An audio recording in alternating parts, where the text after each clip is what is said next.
Construction champions, it's your host Ron Newsbaum, and we're here for another amazing episode of Construction Champions Podcast, where as always, we're burning the damn house down and rebuilding it. Twice a week, every Monday and Thursday, you can find myself right here with amazing guests working on changing the mindset around the construction industry. I'm not actually, let me reword that here today. I'm not working on changing the mindset around the construction industry. I'm bringing people together and getting people to speak about the importance of being a champion in the construction industry. And I'm letting you guys go change the mindset around the construction industry. I'm just a facilitator here. It's up to you guys to do amazing things because we bring amazing guests on here and they enlighten you. That's a great word to use on a construction podcast. Like, be ready to be enlightened today. But it's up to you to really go change that mindset. I can get on here and I can scream as much as I want. We can have great conversations. I love doing this because I get to spend an hour with somebody like Kevin here today. Like, for me, this is amazing. For you guys, it's amazing, but there is an action point you have to take. So, Kevin, it is fantastic to have you here today. Man, love the energy. Love what you're doing out here with this podcast. And hopefully there's a few wisdom nuggets that we share today that can positively impact the people that are listening and just increase and enrich the construction champions in our industry. Absolutely, man. I have no doubt there will be. But before we dive into it, why don't you introduce yourself to all the construction champions out there? Yeah, my name is Kevin Carey. I run a company called Mountain Mover Facades and Mountain Mover Army, glass and glazing subcontractor in the commercial sector. Also have a book called Mountain Mover Manual that I do some speaking around. Have a podcast called 1720, which is the construction champion. Our version of that is moving mountains, so trying to create an army of mountain movers. I'm a believer. I'm a man of God. I have an awesome wife, Sadie, and a princess, Quinn, that's about to turn 7 in a month. So they're my rocks, and they're the reason I keep pushing hard, and just an absolute blessing to be in this construction industry. Surprised that it's a blessing, in fact. I love it, man. It is a blessing to be here, 100%. So let's dive right in there. I'm going to ask the $1,000,000 question, and that is, what makes a construction champion? Hey, construction champions, it's your host, Ron Newsbaum here, and I want to talk to you about how you can automate all of your marketing. We've had so many people on here talk about getting the systems in place. Well, we have partnered with Build 12 and Construction Champions podcast. Les O'Hara, the founder, what really excites me is his 30 years in the industry. And now he's built a system to be able to nurture your leads and continue to utilize that. I personally use the system myself. Build 12 is absolutely amazing. There's a lot of value in there, and it's a way to start getting away from Angie's List and all of that kind of stuff and start actually creating your own leads every day and have a system for them. So go on our website, check out the show notes, go check out Build 12 and what it can do for the front end of your business today. It's absolutely amazing. I highly recommend going and meeting with Les and his son, Devin, and talking to him about what they built for their own business so the rest of the industry can take benefit from that. Here on Construction Champions, we're all about helping each other out. And what is better than contractors helping contractors? I say nothing. So let's go take this to the next level. Go check out Build 12. If you have any questions, feel free to reach out to me or Les or his son, Devin. We're here to help. We want to continue to grow the industry. Yeah, I'm curious to hear all the different answers you get to this, because it all depends on the person's journey and the season maybe that they're in. But getting ready for this question, I just reflected on my journey, but then the people that I admire in our industry and what makes them so special. And you have that sort of tip of the iceberg. You see the person for who they are today, But if you know them well and you know their story and they're vulnerable enough to share, there's a lot of depth to that tip of the iceberg. You might see CEO or executive role, or this person's got it all together, but there's usually a road that is led there. And that road that people take, that's what I think about construction champions. So somebody that's come into the industry, whether reluctantly or not. For a lot of folks in construction, it's not the first choice. It's not, boy, when I grow up, I want to be a construction worker. Sometimes the industry chooses us, we don't choose it. But no matter how you got into the industry, you got in there. And then a construction champion over time found some success. I mean, maybe it was very selfishly driven, like it was in my story. It was all about me. What's in it for me? What can I get out of this journey? But then over time, when you stay in the industry, you start evolving, and not just in your leadership or your craft, but in who you are as a person, because you start seeing people around you start caring about people other than themselves and about purposes and faith and things bigger than building the widget that we're building. Mm. And so as a construction champion evolves over time, they start finding a purpose that is bigger than them, that they can lean into in this industry and pay it forward. And that's what happens at the end of the day with the true champions of our industry. And boy, do we need more of them out there that walk through it, that have had some success, that evolve as a person, find a purpose, build a network, but then what do you do with it? Can you do something with it? Can you positively impact people? Because when you can positively impact a person can go impact a team can go impact a company can go impact the industry. And it's all focused on people. And a champion knows that they are obligated with the success that they've had in the industry to go positively impact the people around them. It's when you have a network of great people, it's an obligation as a construction champion to connect dots. And the only thing you get out of it is the satisfaction of those two people meeting or those two groups meeting. And it's a powerful thing. And it brings so much joy and positivity to our industry. So over time, it becomes selfish for a construction champion to connect people because of how much joy it brings them to see something selflessly act out.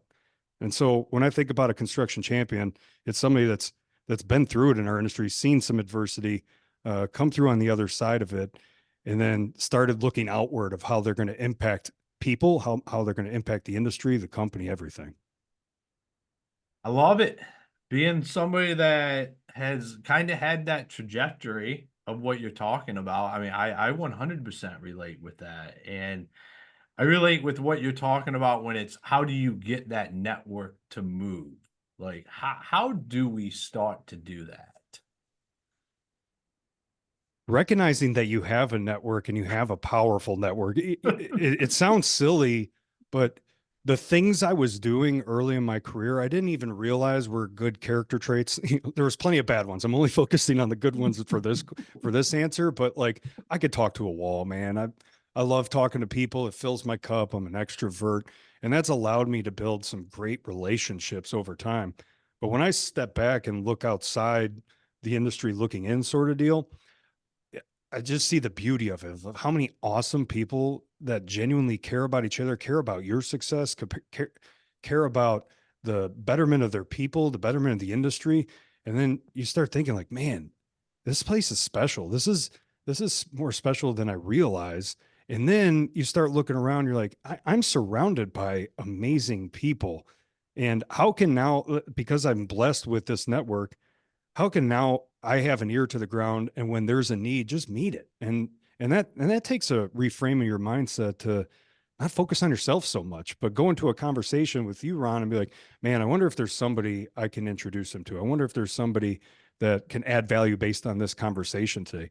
And when you start programming your mind and your mindset to where there's needs and listening for them, truly listening, then you got this network behind you that sometimes you might be surprised that you have, that now you could just deploy it. And it's, man, the beauty of it. I've seen it so many times of a simple connection between, let's say, a person that's looking for a job and a BCC'd email list of executives that I know are looking for people. And then that person within a week saying, dude, I got 3 interviews. I don't know how to thank you. And I'm like, You don't need to. This is a win-win. Everybody wins. You're Mhm. looking for a job, your family gets impacted. I know of a bunch of companies looking for work, they're positively impacted. Like everybody wins in that equation, but that stuff doesn't happen if you don't take that step of introducing somebody and caring and knowing that you have a network and that you're a construction champion and you're going to take that step to introduce somebody. Sometimes it's just a small step that can have a profound impact. Yeah, and I think so. I mean, as the construction industry as a whole is, I mean, we're a handshake deal, deep connections, but I don't think we really think that much about what our network looks like and what we could actually do, like what we could do nationally. A lot of guys could do in their own community, in their own town, with the relationships that they have built with their construction business. And I think we kind of push that to the back. Like we don't even think about it. It's like if something needed to happen in our community, we could probably make it happen pretty easily. And I don't think we think about that enough in our heads as stuff comes up. And like, hey, who do I know? Like you probably know just about everybody. I mean, think about it. Where do we hang out? Like the gas station, the coffee shop, the hardware store, like we're connected to most of the community through that where we live locally. Yeah, and the industry shows up, man, in a Mhm. big way. We've noticed we've had, I don't know, 200, 180, something like that episodes of the podcast where people outside the industries have come in pitching charities and all that. And almost every single time it struck a chord with a construction company and they either gave financially or of their construction materials or of their people resources and they rallied behind it. And man, I'm extremely biased to construction, but I don't know a ton of other industries that like voluntarily show up the way we show up repeatedly. It's Mhm. just a heart to serve, right? We build buildings. Like we're in our occupation, we're serving. And it's just in our DNA to go serve others and step up and roll our sleeves up and not be high and mighty. You know, we're not looking down on anything. We're right there in the trenches with our people and our communities. Yeah, I mean, we're inherently fixers. Like Yeah. that's why we get into like that is one of the reasons why we get into this kind of stuff. It's a drawback and a positive. Uh, but like we have that desire, like you said, to just go out there and make it happen, roll our sleeves up, and that runs very deep in the construction industry. That's one thing that I love about it. And it's about doing things like you said with your network. So for anybody that's listening that don't know how this podcast got started, was I was putting off having a podcast. I had had plenty of people tell me, Ron, you have the network, you have the community, you need to have a podcast. Now, like, there's plenty of them out there. I hate my voice. I don't have time. Yeah.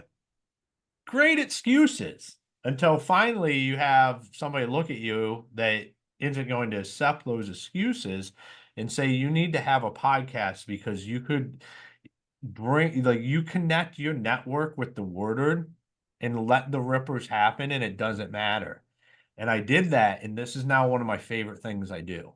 Like Isn't it, it's a beautiful thing.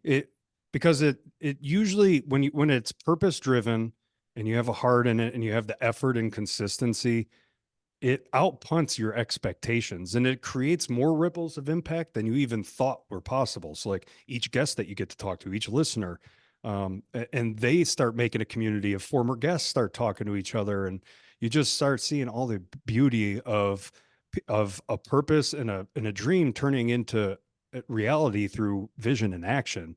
And that's the thing, man. There's so many dreams out there that stay there. You know, Mhm. like you got faith, trust, dreams, and action. Faith and action are the combination to take those dreams out of the clouds and put them into reality. And one thing that always keeps me square and driving towards something and trying new things and stepping out of my comfort zone is this idea of rocking chair moments. And so like at the end of our journey, when you know our life has passed us by and we're reflecting back, what are we going to think back on? And there's studies done and they're on people at retirement centers, and it's an overwhelming statistic of regret. Like, I didn't go for it. I didn't talk to the girl or the guy. I didn't pay attention to my family the way I should have. I put my career before my family or my health. I didn't go to this trip, whatever the case may be. And today, as you're listening, regardless of where you're at in your life, you have the opportunity to go take action to whatever dream you are percolating on. It just keeps spinning in your thoughts, but you're not taking action on it. Don't get to that rocking chair moment Mm. today. It doesn't matter how old you are, it doesn't matter how inexperienced you are. Like, I'm a construction dude. I'm a blue collar guy. I'm a lifting guy. I do things like that. However, this year I got a singing goal. So like, I've had one of these like midlife rocking chair moments where I'm like, man, I'm doing the same like extreme things. I need a curveball in my life. So every other Wednesday, I'm taking singing lessons, and I'm the only adult that walks into the studio. It's a bunch of kiddos taking singing lessons and guitar and drums. And then I walk in, and man, there's a lot of like, you got to get over your ego and pride to take that step. But man, I stink at singing Mm. now. But every other week this whole year, I'm going to put in the work and the effort to put in a stretch goal of like singing in front of a crowd. And then next year, I'm going to take dancing lessons with my wife because I can't dance. I got two left feet. And so it's adding some diversity, continuing to get out of your comfort zone and trying things that just open up your life. I love that because I think when we talk about getting out of our comfort zone, like too often we think it has to be like this something crazy or extreme or it's something in business or it's whatever. And all it really has to do is just be something that you're not comfortable doing. Like That's it right. does like it can be just the smallest thing, or even just like what you're saying, just go take singing lessons. Like, does that move the needle in any aspect? I don't, maybe for you. I mean, you might become a professional singer. It could be the biggest thing you ever did in your entire life, but it gets you uncomfortable and it gets you in a place where your mind starts to work differently because you're in just a completely different environment. You're uncomfortable. Your solving abilities, your abilities for your mind to work in that atmosphere, it's to me, it's amazing. Like some of the greatest stuff that I've ever was when I'm doing something that like is I just don't want to do, but it's something that I'm doing, and here we are, and it's uncomfortable, and boom, you have an aha moment, and you're like, wow, should have done this a long time ago. Yeah, no kidding. It just stretches you. Like the whole do hard things concept isn't just like the Goggins, you got to go to SEAL camp and SEAL training. Like that's not just it. Like those are good hard things, but things that just stretch you in any bucket of your life. It could be your faith, it could be your family, it could be a big trip, it could be saving money, it could be a new hobby or skill that you want to take. It could be leading in a different like committee in your construction company, like culture committee. I stink at culture. Maybe I should join that committee so I get better. Government and politics, political action committees. Like if you don't know the first thing about politics, they say that if you're not at the table, you're on the menu. So you might as well get involved because it's happening whether you do or not, don't. And Hmm. that's been an absolute weakness of mine in my journey. But I've had mentors speaking into me like, you got to get involved, dude. Like, because they're involved. Everybody's involved. And so just finding something that's a weakness or finding something that you wanted to do that you just need to take a step. And that's where it all starts. That's where the breakthrough for you as an individual or with your family or with your business or at your job, where whatever that looks like, is that's where you start to create the ripples in your own life. That's right. It's a beautiful thing when you put some intentionality into where you see a weak point, and then you have those aha moments many months later, maybe years later, where you're like, "Man, I forgot I was even doing this work," if that makes sense. And now I'm seeing the fruit of that. And one for me is putting my family before work. And so to some, that's a very natural thing. For me, it was not. Man, I was to a fault, very career driven, career first, and my family came second. I hate to admit that, but that was the harsh reality. And I had to start setting some goals and mindset around, no, family first. And some of the reflective questions I had was, if I'm at home with my wife and Ron calls, I'm probably going to interrupt my wife and answer that phone call. But if I'm on the phone with Ron and my wife calls, I just ignore it. That's a problem. Like, my family needs to be a priority. And so how do I change that? I got to reset my body and my mindset before I walk in the doors of the house and give them my absolute best. Because construction, as you know, it's very stressful, and you could bring that stress into the people that love you the most, because your place of comfort, but they don't deserve that. And that takes a lot of reps and a lot of intentionality if that's a weakness of yours.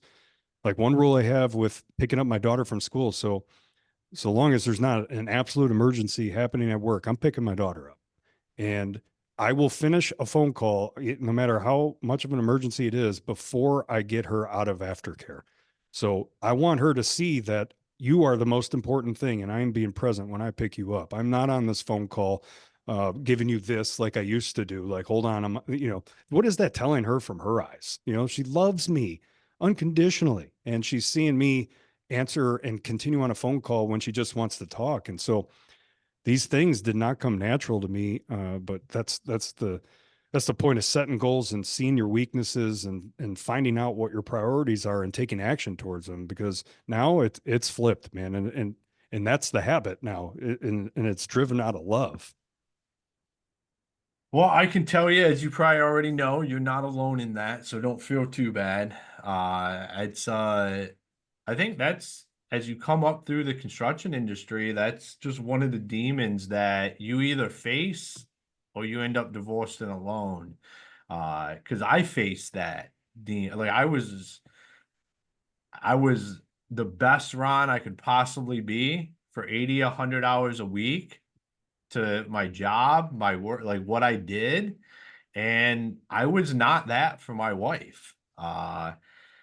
And early on in my son's life, like that was not that it wasn't a priority. It was just always this, we have to provide, we have to, like, how do we grow professionally? And the personal stuff just went out. And then finally, I just realized, like, this isn't right. Like, my wife should get the best version of Ron before anything else ever gets it. And now she gets that. And my son gets it. My family gets it. There's a lot of different priorities. Does stuff move around? Absolutely.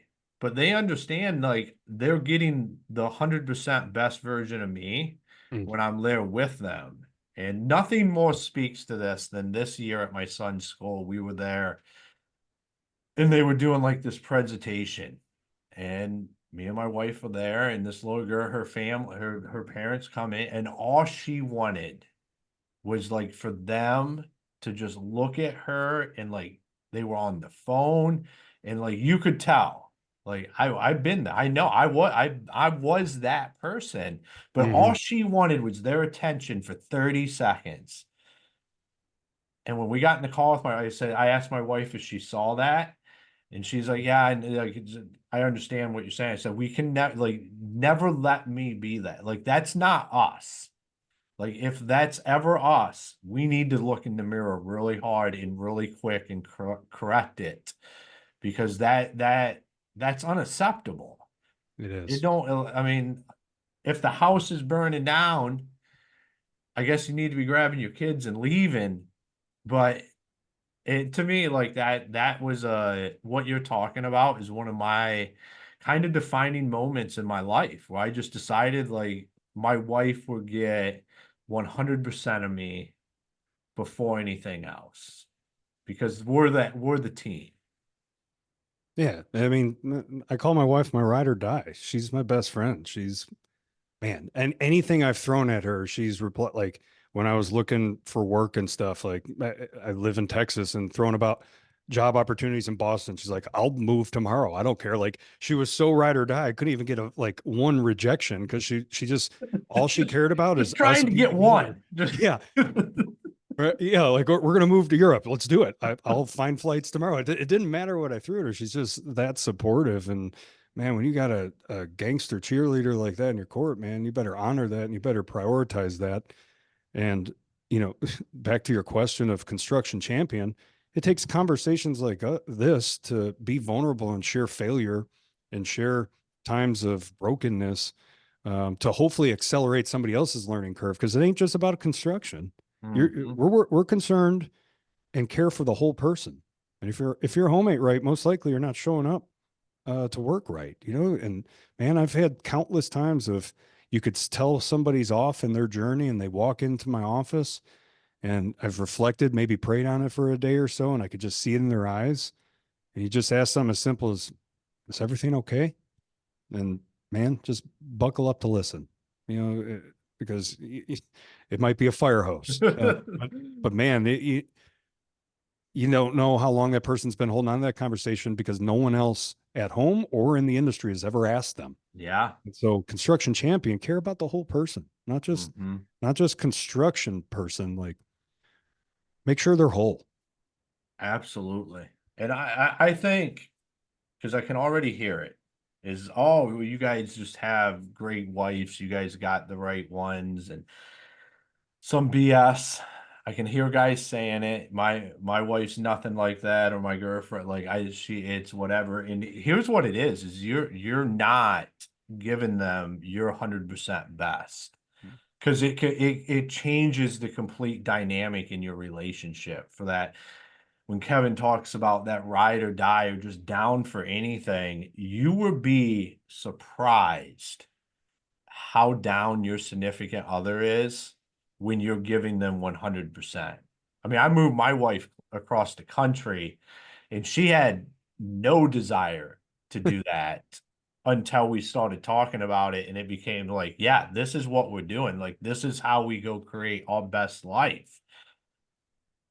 And that would have never happened when she wasn't getting 100% of me.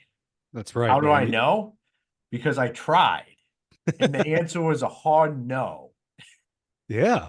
Yeah. Cause there's uncertainty there, like Mhm. same. I've heard plenty of guys run around saying their house is on fire, but they're the one with a gas can in their hand, like Yeah.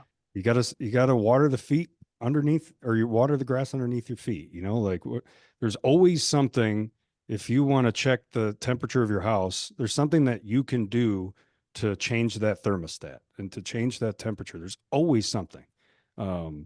Whether it's chipping in at home, whether it's biting your tongue on things that might irritate you, talking more, showing more emotion. One of the million things I used to do wrong was not explain my day at all. How was your day? Good. How's your day? Bad. How's your day? Sucked. Like, they need a little more depth than that. And even if you don't want to talk about it, just something, and sometimes we just need to shut up and listen, because Mm. that's all they're looking for. Is they're not looking for advice. They're not looking for us to solve their problems like we are in the construction world all day, every day. They just need ears, Yeah, they which is typically sometimes aren't. hard. Like, they typically don't. They just want to be heard. Like, they just want you to hear them and have these like, it's not none of this stuff is rocket science. We just make it a lot harder. And I love the gasoline. I used to tell everybody, like, anytime we had anything going on, was, don't be bringing buckets of gasoline. Bringing buckets of water. Like, we don't do anything here where we're bringing buckets of gasoline. If you're showing up with a bucket of gasoline, wrong mentality. That we are not trying to, we're not trying to get anything going more. It's just buckets of water. Yeah. Bring solutions and buckets of water, because that's all we can do here. Like that's what matters. Is like, we're pouring gasoline on stuff and we don't have to in every aspect of our life. Yeah, it seems silly, right? Like if you were to put up a cartoon, like in the middle of a heated meeting in your collaboration room, and then you just like in the middle of that heated one, you just stop the meeting and just play that animation. It's silly. It's laughable. Like there's a fire and people are coming in with buckets of fuel and throwing on it. It's like, this is what we're doing right now. Let's stop. Like who is this helping right now other than the fire department? I don't know. Like let's stop this. Is this helping? I love that visual because it could get people, even in the height of an argument, it could get somebody to laugh and take a step back and have some perspective. Like, all right, yeah, we're getting out of hand here. Yeah, and I used to turn some people around. I would have people come in my office and I'd be like, hold on a minute. I know there's a lot of things going on. Are you coming in here with gasoline? Or are you coming in here with buckets of water? And you need to think about that before we have a conversation. Because if you want to get buckets of water, I'll sit down and talk to you all afternoon. If you have buckets of gasoline, you need to just take those right back out in the yard. I love it, man. I'm taking notes as part of this journey that I love. Like you're always going to pick up a nugget or something, but that's huge. I know I'm going to use it someday. Because that's it. And I need to use it in the mirror. Like Yeah. I'm a red man. Like, on whatever personality index, it's the pedal down one. But I am predominantly a gas carrier. So I need to chill every now and again, and not unpin grenades. I need to chill out. And so sometimes this advice is for the person in the mirror, Yeah. which Well, that's where it typically comes from. Like, I didn't get that because I'm some guru of rallying the whatevers. Most of the stuff comes from having conversations in the mirror with myself, telling myself, like, Ron, all you did was just pour gasoline on that and walk away. And I think that's where it came from, was on a job site where I came in to help. I was helping the foreman. We were doing something, and I left and was like, all I did was pour gasoline on that for this dude and just lit his entire job site up on fire. For what reason? None at all. And whenever I'm showing up on job sites, like, I literally need to just have water. Like, whatever it is, we're not sparking anything up. We're not pouring gasoline on anything. If anything, we're putting fires out, we're extinguishing them, and we're moving on. And then you just use it. Like you said, like, the best stuff comes from what you've had to learn yourself. 100%. And that's the crusade that we're on, man. Like when we better ourselves, we better the people around us. And that's why that's self-improvement, uh, the motivation, the impact, the who we're hanging out with, the goals we're going after, the priorities of our life, all that stuff matters. 100%, man. Man, it has been a fantastic episode. This has been a great conversation. I love it. I love it when we dive into stuff like this. We have conversations that need to happen around the construction industry, but don't happen enough. But for all the listeners out there, if they wanted to follow you, find you, connect with you, be part of one of your ripples, where's the best places for them to do that? Yeah, you can find me on LinkedIn, Kevin Carey. There's also Mountain Movers on LinkedIn, and then the website mountainmoverarmy.com. That can get you access to daily motivation emails. So each weekday around between 4 and 4:30 a.m., an email goes out.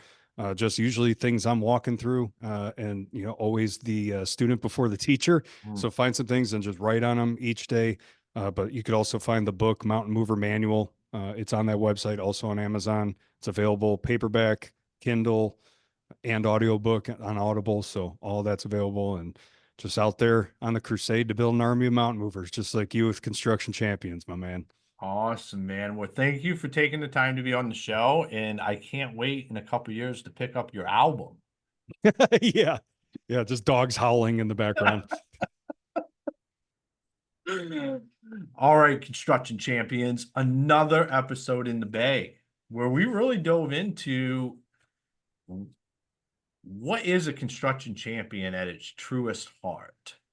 What does that look like? And we went from your network and the power of what you can do with that to what the power is when you start showing up at home 100% for your wife, your children, whatever that home life looks like. Maybe it's even just you. Maybe you don't even have kids. Maybe you're not even married. You still have to show up for yourself. I watch too many guys through the years just feel like, well, I don't have anybody at home, so I'll just rock and roll 24/7 around the clock, and they end up burning themselves out, and it's not sufficient. It won't ever suffice long term. So when we're on here talking about being your best self away from work, if you don't have a significant other, or you don't have a child, you don't have family around you, be the best version of yourself for yourself when you're not around work. Go do things, connect with other people, and connect doing other things other than construction.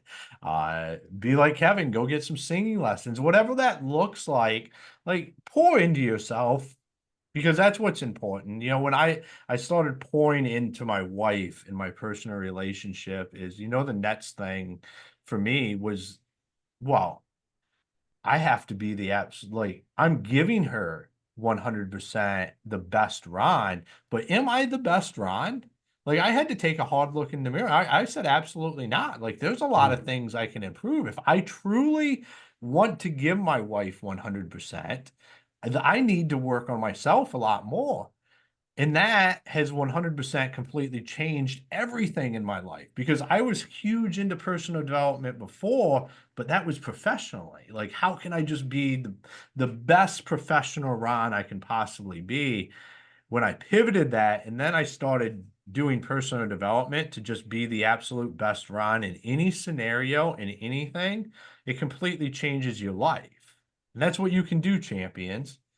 You can go out there, ask yourself the hard questions in the mirror. I love Kevin said that, because what do we always talk about at the end of the show? Look in the mirror. That's where it all starts. It all starts and ends with us in the conversations that we have in that mirror. So construction champions, make sure you check out all of our fantastic sponsors. And until next time, be the champion you were meant to be.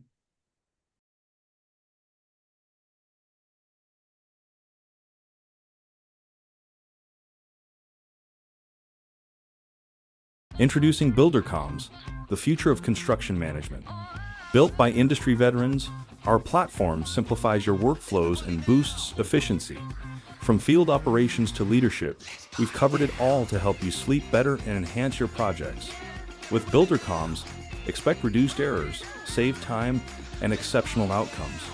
Join the thousands of builders and contractors revolutionizing their processes and achieving greatness. Discover more about us at buildercomms.com.